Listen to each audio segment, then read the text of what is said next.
पुणे जिल्ह्यातली जी घटना आहे ही अतिशय निंदनीय, अतिशय दुःखदायी अशा प्रकारची घटना आहे।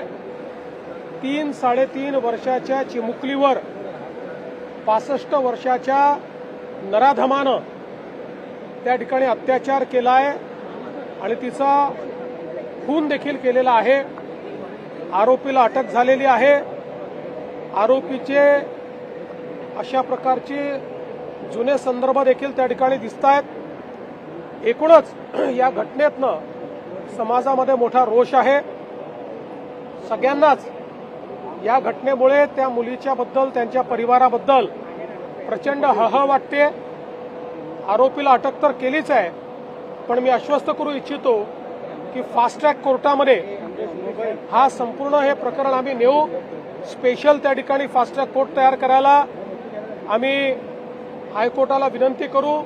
स्पेशल पब्लिक प्रॉसिक्युटर देऊन कमीत कमी वेळात या नराधमाला मृत्यूदंडाची शिक्षा झाली पाहिजे अशी मागणी कोर्टापुढे आम्ही